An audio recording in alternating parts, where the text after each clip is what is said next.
말씀하시면 내가 나가리다. 주님 뜻이 아니면 내가 멈춰서리다. 나의 가고 서는 것 주님 뜻에 있으니 오 주님 나를 이끄소서. 예수님께서 예루살렘 성전에 오셔가지고 그러면 하신 일이 뭘까요? 크게 두 가지를 하셨는데요. 성전 안에서 첫 번째는 큰 카테고리는 청결 운동을 하신 거예요. 성전 청소를 하셨는데 성전 청소도 두 가지로 하셨다는 거예요. 첫 번째는 보여지는 것, 두 번째로는 뭐예요? 고통, 아픔, 슬픔. 그러니까 인간의 나약함을 치유하시는 사건. 이 두 가지로 지금 성경은 소개하고 있습니다. 마태복음 21장 12절에서 13절과 치유를 통해 메시아이심을 전한다. 여기 구절이 하나 빠져 있어요. 가로 하나만 열어놨죠, 그죠? 거기다 적어놓으세요. 마태복음 21장 14절에서 17절까지 이렇게 적어놓으시면 좋을 것 같아요. 그래서 이 내용을 보면 예수님께서 왜 청결 운동을 하셨을까? 왜 오시자마자 성전을 깨끗하게 청소하시고 환자들도 낫게 하셨을까? 그런 모습을 우리가 발견할 수가 있는 겁니다. 첫 번째, 성전 청결 운동을 통해서 당신이 메시아이심을 증거하셨습니다. 성전에 들어가시자마자 무엇이 보였을까요? 팔고 사는 자들이 보였어요. 막 왁자지껄했다는 거예요. 그래서 예수님께서 그들을 내쫓으시고 환전상들이 있었대요. 환전상. 돈을 바꾸는 사람들이 있었대요. 그리고 비둘기 파는 사람들이 성전 안에 있었다는 거예요. 그래서 그들의 의자를 엎어버리셨다. 그러니까 그들이 그거 못하게 했다는 거죠. 그리고 성전을 가로지르는 사람들이 있었던 모양이에요. 그 당시에는 여러분, 성전은 이동 통로가 정확히 있었어요. 그래서 어디로 들어가고 어디로 나와야 되는지 성경에 써 있는 대로 하는 거예요. 하나님 만날 때. 그런데 보니까 막 이거 난리야. 좌로 우로 왔다 갔다 가로질러 뛰어다니고 정신이 하나도 없어요. 예수님이 너무 화가 나신 거죠. 오늘날로 따지면 열받으셨어요. 그래가지고 난리 하셔가지고 그들을 완전하게 무기력하게 하셨다는 것을 성경 말씀하고 있죠. 그래서 여러분, 이 유대인들은요 성전 세를 냈어요. 그러면 각기 흩어져 있는데 이때 로마 정권 시대죠. 그러면 동전이 유대인들이 원하는 돈이 아닐 거 아니에요. 세겔로 나올 거 아니에요. 그러니까 그 돈을 환전해 줘야 될 거 아니에요. 오늘날 우리나라 들어오는 사람들이 우리나라에서 돈을 쓰려면 달러 팍팍 쓰면요 골치 아파요. 그러면 어떻게 돼요? 환전소에서 뭘 바꿔요? 원화로 바꾸죠. 원화 바꿔가지고 이분들은 10,000원짜리가 정확히 어떤 개념이 좀 없는 것 같아요. 뭐 이렇게 이렇게 쓰시더라고요. 우리도 사실 미국 가면 달러의 개념이 사실은 좀 없다 보니까 얼마 쓰는지 모르고 막 쓸 때가 있단 말이에요. 그런 것처럼 이 통화를 바꾸는 거예요. 환전하는 거죠. 그래서 그 환전소가 필요했다는 거예요. 근데 이 화폐 환전소, 이 교환하는 사람들의 그 책상, 의자 이거 다 때려 엎었다. 그 두 번째는 뭐냐면 비둘기를 팔았다. 이건 뭘까요, 여러분? 비둘기는 가장 가난한 사람들이 하나님 앞에 제물을 드릴 수 있는 조건을 열어놓으신 거예요. 레위기서 1장 14절, 5장 7절, 11절, 14장 22절, 30절 말씀 보니까 가난한 자들이 정말 하나님 앞에 소나 양이나 여러 가지 측면에서 드릴 수 없는 조건이 되니까, 상황이 되니까 하나님께서 그들을 배려하시는 가운데 비둘기 2마리, 그렇죠? 비둘기 1마리, 2마리. 그래서 그것을 어떻게 하고 하나는 어떻게 하고 다 정해놓으셨거든요. 그런데 보니까 그것을 가난한 자들에게 준비시켜 놓은 것을 이들이 들고 오는 게 귀찮아지니까 어떻게 돼요? 거기서 파는 거예요. 파는데 올려받았겠죠. 적절하게 올려서 받았겠죠. 그러니까 결국에는 비싸게 팔아먹는 거예요. 그러면서 예수님께서 말씀하시기를 내 집은 기도하는 집이다 라고 불릴 것이라고 이사야 선지자가 이사야 56장 7절에 말씀하지 않았냐. 이걸 인용하시는 거예요. 예수님은요 어떤 말씀을 하실 때 항상 구약의 메시지를 인용하십니다. 특히 이사야 선지자 그리고 스가랴 선지자 그 다음에 대선지들 있죠. 대선지들의 메시지를 굉장히 많이 인용하셨고 또 시편의 내용도 굉장히 많이 인용하셨어요. 그러니까 예수님이 뭘 얘기하시는데 그냥 자기 기분대로 하신 게 아니라 지식을 가지고 지혜를 가지시고 말씀의 능력을 가지시고 그 말씀을 인용해서 가져와서 그 상황을 정리하시는 것을 볼 수 있어요. 그래야 누가 들어요? 유대인들은 말씀하면 꼬박하니까 꼼짝 못하는 거예요. 예레미야 7장 11절 말씀 보니까 강도의 굴혈로 만들고 있다. 이 강도의 굴혈에 대해서 예레미야 7장 11절에 말씀하신 것이 있으니까 그 단어 하나도 말씀에서 취하여 와서 그들에게 야단을 쳤다. 그러니까 야단 칠 때 뭐로 야단 쳤다는 거예요? 말씀으로. 예수님이 정말 지혜가 대단하셔서 그 구약을 통으로 다 가지고 계시면서 그때그때 적절하게 유대인들을 설득해 나가는 방법을 말씀으로 하셨다. 성경은 기록하고 있습니다. 이 강도 보니까 뭐라고 표현했어요? 제가 노획물을 취한 자들을 말한다. 성전에서 개인적인 부를 축적하는 자들을 말한다. 이게 이게 성경 사전적 의미예요. 그러니까 이들이 이 안에서 비둘기도 비싸게 팔아먹고 반세겔 성전세 내기 위해서 환전할 때 환전소에서 이자율도 굉장히 높게 받아먹고 그러면서 돈 벌어먹고 살았다는 거예요. 얼마나 나쁜 놈들이에요. 그 뒤에는 누가 있을까요? 대제사장과 바리새인들, 서기관들이 있는 거예요. 아니 그들 허락 없이 어떻게 들어와요? 그렇잖아요. 그러니까 또 세금은 또 누가 또 걷어가겠어요? 주 세력들이 걷어가죠. 두 번째는 치유. 아까 사람을 낫게 했다 그랬죠? 치유의 역사를 베푸셨습니다. 이것을 통해서도 예수님은 당신이 메시아이심을 증거했어요. 아까 성경 구절 마태복음 21장 14절에서 17절 적어놓으셨죠? 그거 기억하시고 읽으시면 돼요. 그래서 보니까 소경과 전언자들이 성전에 있었는데 예수님께 나와왔어요. 자, 이분들 보세요. 지금 예수님이 분노하고 있잖아요. 그걸 다 때려 엎었어요. 그런데 이 사람들은 지금 살라고 예수님 앞에 나오는 거예요. 근데 이사야 35장 5절 말씀 보니까 메시아는 어떤 분이냐? 영적 치유자로 소개되고 있어요. 메시아를 치유자로 소개하고 있다고요. 또 마태복음 9장 25절과 11장 4절 5절 말씀 보니까 예수님 자체가 치유자라고 소개되고 있어요. 그리고 이들은 어떤 소문을 들었을까요? 죽은 나사로를 살렸다라고 하는 소문을 들었으니 얼마나 간절한 마음으로 예수님 앞에 달려나왔겠어요. 그래서 그들을 치유하시고 낫게 하셨다고 성경은 기록하고 있습니다. 그래서 오늘 저와 여러분은 성전, 예루살렘 성전을 청소한 속에서 어떤 것을 우리가 청결운동을 하신 것 속에서 어떤 걸 발견해야 되냐면 영육 간의 청결운동을 실시하셨구나. 그런 모습을 바라보면서 우리 인간적인 욕심과 병들어 있는 우리의 인생을 치유하시기 위해서 오늘도 예루살렘에 입성하셨구나 라고 생각하신다면 오늘 그 문제까지도 다 낫게 하시는 축복이 저와 여러분에게 있을 줄로 믿습니다. 그러니까 대제사장들과 서기관들이 배앓이가 틀렸어요. 네? 화가 났습니다. 그러면서 뭐라고 말하고 있습니까? 15절 16절 마태복음 21장 15절 16절 보니까 막 따져 물었어요. 아니 애들이 지금 뭐라고 그랬어요? 애들이 당신을 지금 메시아라고 고백하고 있는데 이거 왜 제재 안 시키고 절제 안 시키고 가만히 듣고만 있습니까? 이거 문제 있는 거 아니에요? 그리고 왜 여기 와서 그런 지금 치료를 하고 병을 낚고 그러고 있습니까? 거룩한 성전에 들어와서 이거 따지기 시작했어요. 그러니까 아이들이 호산나 다윗의 자손이라고 당신을 외치고 있지 않냐? 그거 절제시켜라. 그러니까 예수님 뭐라고 하시는 줄 아십니까? 예수님이 완벽한 대답을 하십니다. 그것도 어떤 말씀을 인용해서 시편 8편 2절 말씀을 인용해서 찾아보겠습니다. 자, 다 같이 주의 대적을 시작. 주의 대적을 인하여 어린아이와 젖먹이의 입으로 말미암아 권능을 세우시며 이는 원수와 보수자로 잠잠케 하려 하심이니이다. 여러분, 입 다물어. 이 얘기를 우리 같으면 직설 화법을 쓰는 사람 같으면 야, 입 다물어 그럴 텐데 그게 아니라 시편 8편 2절을 딱 인용하시면서 야, 어린아이들이 지금 왜 저러는 줄 아냐? 니네 입을 좀 잠잠케 하기 위해서야. 그 입 다물어라. 어린아이들이 고백하는 걸 왜 뭐라고 자꾸 그러는 거야? 그건 놔둬. 그거는 하나님의 뜻이고 시편 기자가 말씀하신 대로 행한 것이 응답되어진 거다. 선지자의 말씀이 응한 것이다. 그러니까 이 대제사장과 바리새인들이 이 말씀으로 얼마나 똑똑한 사람들이에요. 한 방에 가는 거예요. 한 방에. 찍소리 못하고. 속에서는 부글부글 끓겠죠. 화가 나겠죠. 그래서 예수님께서 이렇게 항상 선지자의 말씀을 인용하셨다는 것을 제가 성경 구절 3개를 적어놨어요. 마태복음 12장 3절, 19장 4절, 6절, 22장 31절, 32절. 예만 들어놓은 거예요. 예만. 다른 걸 수도 있지만.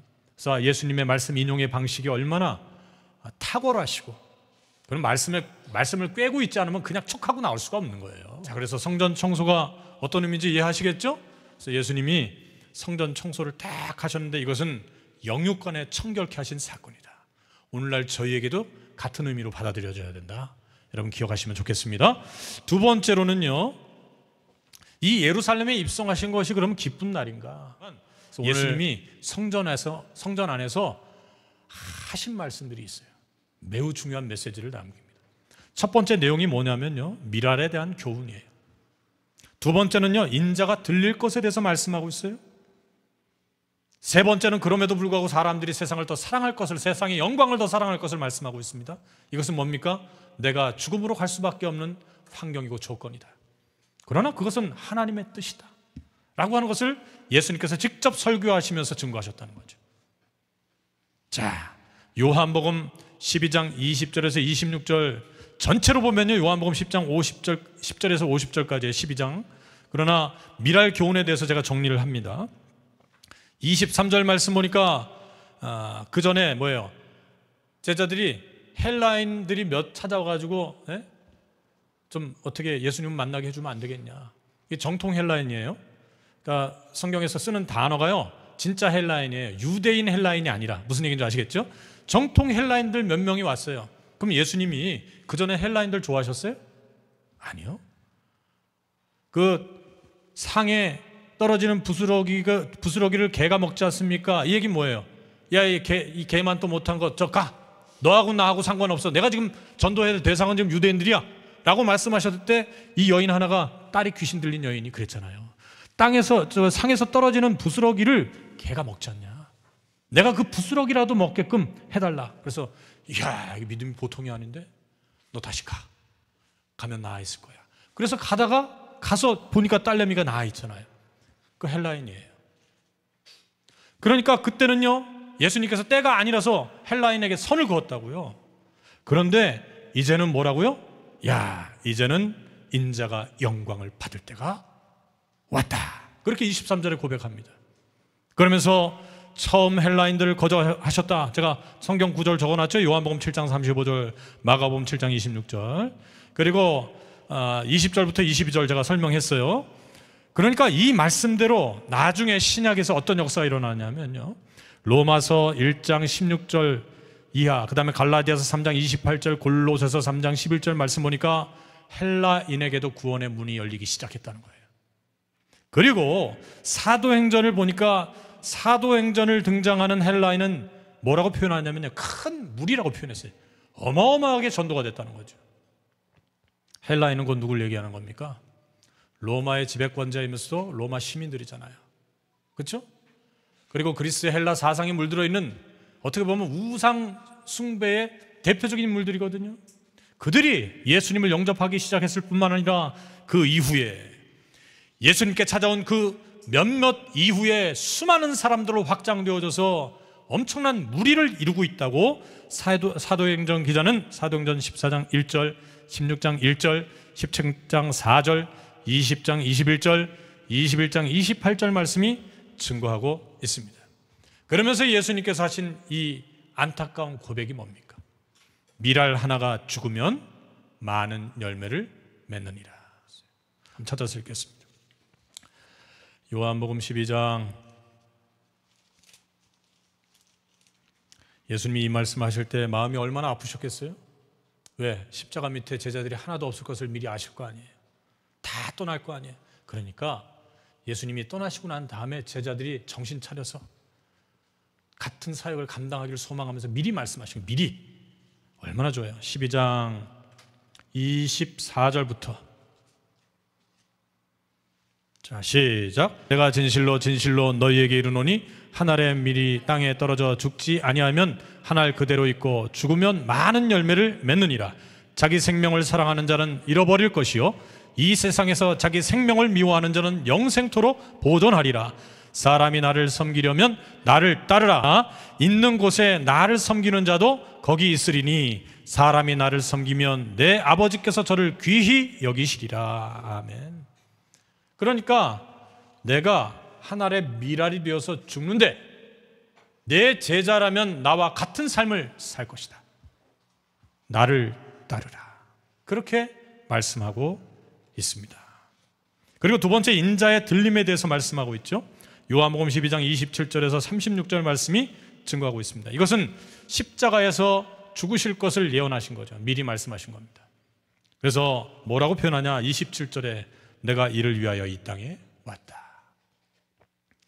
내가 십자가에 달리기 위해서 왔다는 거예요. 여기서 들리다라고 하는 단어는요, 세워지고 높이 들려지다라는 뜻이에요. 그러니까 그냥 우리는 이 공중으로 휘잉 하고 올라가는 들림이 아니라 이 들림은 무엇인가에 매달려서 비춰졌다는 거예요. 그래서 예수님을 뭐라고 표현했습니까? 놋뱀이라고 표현했잖아요. 광야에 놋뱀처럼 높이 들리리다. 그렇게 말씀하고 있잖아요. 그러니까 예수님이 들릴 것을 말씀한다는 것은 십자가에서 죽을 것을 말씀하시는 건데 이것 때문에 내가 왔다는 거예요. 이것 때문에. 그러면서 내 마음이, 이건 원어적으로 영이에요. 영. 내 영이 괴롭다. 여기서 괴롭다는 것은 육체가 괴롭다는 거예요? 아니요. 내 마음이 민망하여 이렇게 표현했죠. 이 민망은 괴롭다는 뜻이에요. 왜 그렇습니까? 온 인류가 하나라도 제대로 예수님을 발견하지 못하고 따르는 사람이 없잖아요. 그러면서 내 영이 괴로우나 그렇다고 해서 아버지 이 때를 면하게 해달라고 할 수 없다. 아니 하나님, 내가 와서 말씀을 증거했는데 한 놈도 나를 따라오는 사람이 없어요. 이거 취소하자고요. 이거 안 했으면 좋겠어요. 이거 무섭게 우리 심판하자고요. 그럴 수도 있다는 거죠. 그러나 내가 어떻게 그것을 요청하겠냐? 나는 그럴 수 없다. 그렇게 말씀하시면서 예수님께서 기도하는 거예요. 아버지요, 아버지의 이름을 영광스럽게 하소서. 지금 상황은 이렇지만 결국에는 영광스럽게 당신의 이름이 높여지기를 소망합니다. 그렇게 고백하니까 하늘에서 갑자기 제자들이 듣기에는 큰 천둥소리, 뭔 얘기인지 모르겠어요. 제자들에게는 천사들 같은 소리, 천사들의 음성 같은 소리가 들렸어요. 그러면서 이미 영광스럽게 하였고 다시 영광스럽게 할 것이다. 이미 영광스럽게, 다시 영광스럽게. 얼마나 감사한지 몰라요. 그러면서 뭐라고 말씀하셨냐 하면 예수님께서 이 음성은 너희를 위한 것이다. 이 영광은 사실 지난번에 제가 설교했죠. 하나님께서 영광 받으신다는 것은 사람이 회복되었다는 것이다. 그렇죠? 그러니까 이 영광은 누구의 것이에요? 우리를 위함이에요. 하나님께서 영광 받으시길 원합니다. 하나님이 욕심쟁이에요? 아니요. 우리가 회복되길 원하시고 우리가 회복되었을 때 그 영광을 받으신다는 거예요. 그러니까 하나님이 영광 받으신다. 그러면서 말씀하시길 뭐라고 말씀하셔요? 세상에 심판이 이르렀다. 여러분, 십자가의 사건은요, 십자가의 사건은 믿는 자들에게는 뭐예요? 구원이죠. 그렇죠? 믿지 않는 사람들에게 뭐예요? 심판이에요. 그러나 예수 안에 있고 믿는 자들은 뭐예요? 사망에서 영생으로, 생명으로 옮겨지는 삶을 사는 겁니다. 믿어주시면 아멘 하시기 바랍니다. 얼마나 좋아요. 그러면서 세상의 지배자, 이건 사탄을 의미하는 거예요. 어둠의 세력들이 다 쫓겨날 거야. 자, 하늘에서 쫓겨났죠. 그렇죠? 그런데 이제는 이 땅에서도 쫓겨난대요. 갈 데가 없어요. 어디로 가요? 저 무정액으로 가요. 제가 지난번에 예화 들 때 귀신 들린 자가 뭐예요? 나 저 밑으로 가서 죽고 싶지 않으니까 저 돼지한테 집어넣어 달라고 그랬죠. 어둠의 세력들도요, 무정액에 가는 거 싫어요. 이해가 되시죠? 이 땅을 떠돌더라도 차라리 여기 있는 게 편해. 왜? 사람들 놀려먹고 괴롭히고 어지럽히고 재미있잖아요. 그리고 영원히 살면서 말이죠. 그러니까 어둠의 세력들은요, 인간에게 일도 도움이 안 된다니까요. 지들을 위해서 하는 존재들이에요. 그래서 성경에 기록되어 있기를 뭐냐면 사단은요, 끝까지 사용하고 나중에 버려요. 책임지는 게 아니에요. 그러나 하나님은 끝까지 책임지는 분이신 줄로 믿습니다. 하나님 그런 분이거든요. 그래서 보면요, 사단이 이제 땅에서도 쫓겨나. 땅의 권세를 부여받고 있었는데 땅에 꼬꾸라져가지고 땅에서 살고 있었는데 여기서도 쫓겨난다는 여기는 저 무정액으로 들어간다는 거예요. 그리고 내가 들리면 모든 이들을 내게로 이끌 것이라. 할렐루야. 이게 얼마나 멋진 말씀입니까? 내가 십자가에 달리면 모든 사람들이 그 십자가를 볼 것이다. 그렇게 성경은 말씀하고 있습니다. 보세요. 사람들이 이 얘기를 듣고 난 다음에 술렁이기 시작했어요. 그리스도께서는 영원히 우리와 함께 계시는 것 아니냐? 이거 메시아 아닌 거 아니야? 의심하기 시작했어요. 주님께서 말씀하시는 인자가 도대체 누구냔 말이야. 혹시 당신은 아니시겠죠? 당신은 우리의 메시아 맞잖아요? 우리를 구원할 대상 아닙니까? 우리를 이 나라를 회복시켜 줄 분 아니에요? 근데 이게 누구예요? 그 인자가 누구란 얘기입니까? 이렇게 질문하는 거예요. 왜 그렇습니까? 이들이 믿는 근거가 있어요. 시편 89편 4절, 36절, 이사야 9장 7절, 다니엘서 7장 14절 말씀을 근거로 이 사람들은 딱하니 믿고 있는 거예요. 예수님은 영원히 우리와 함께 계신다고, 메시아는 우리 영원히 우리와 함께 계신다고 약속해놓고 왜 갑자기 이거 뭐 들린다 만다, 지금 죽어야 된다 만다 이 얘기를 하시는 겁니까? 따져 묻는 거예요. 주님께서 그들에게 뭐라고 말씀하십니까? 야, 잠시 동안 빛이 너희 가운데 있을 거야. 이 빛은 누굴 말씀하는 거죠? 요한복음 1장 1절에서 14절 가운데 말씀하고 있는 예수 그리스도. 1장 1절에서 5절, 그죠? 내가 빛인데 너희 가운데 잠시 있을 거야. 이때 어두움이 너희를 이기지 못하게 하라. 지금 너희들 말하는 거 시험거리야. 너희들 마음에 지금 어둠이 들어갔어. 욕심이 들어갔네. 그 어둠이 너희를 이기지 못하게 하라. 그러면서 빛이 있는 동안에 빛을 믿어 빛의 아들들이 되어라. 얼마나 멋있어요, 우리 주님. 그리고 그들을 떠나 뭐 하셨다고요? 숨으셨다. 참 가슴 아픈 일이죠. 숨달을 찾아보니까 후퇴하신 거예요. 갑자기 수비로 들어가서 공격하시다 말고. 자, 예루살렘의 입성은 공격이죠, 그렇죠?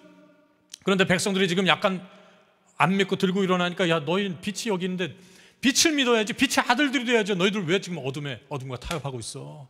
그러면 안 돼. 안타까워하시면서 지금 뭐예요? 후퇴, 수비로 바뀌었다. 36절이 증거하는 겁니다.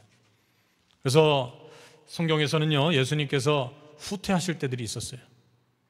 유대인들이 해하려고 할 때, 요한복음 8장 59절, 그 다음에 10장 39절 40절, 유대인들이 예수님을 해하려 할 때 도망가시고, 예수님도 사람이시잖아요. 그리고 또 마가복음 1장 35절, 누가복음 5장 16절 말씀 보니까 기도하시려고 후퇴하시고.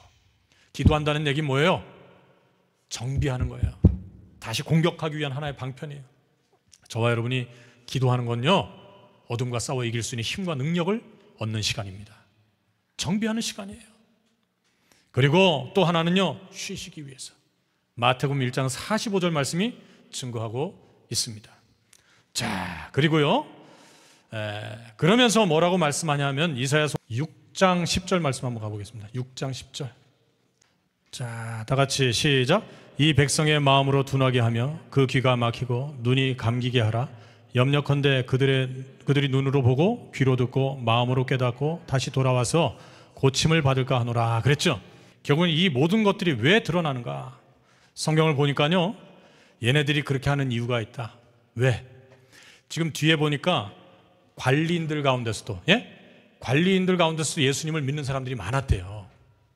예수님의 그런 일들을 보니까, 이거 뭐예요? 한마디로 지금 뭐 국회의원들, 그쵸? 그 다음에 정부에서 일하는 사람들, 이 사람들이 예수를 믿는 사람들이 많았대요. 근데 누가 두려워요? 바리새인들이 두려워. 그래가지고 예수님 앞에 나아가지도 못하고 예수님을 높여드리지도 못했다라고 성경 기록하고 있거든요. 왜 그러냐? 여러분 성경을 우리 다 같이 한번 보겠습니다.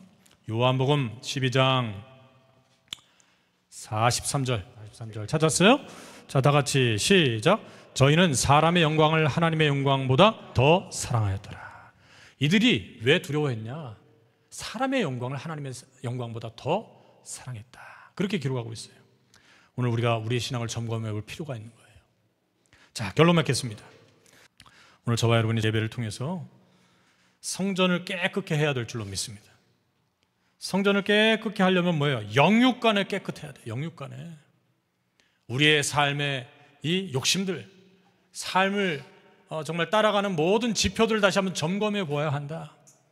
그리고 우리도 모르게 병들어 있는 우리의 인생을 오늘도 치유하시는 주님을 만나시길 주님의 이름으로 축원드리겠습니다. 주님 말씀하시면 내가 나아가리다.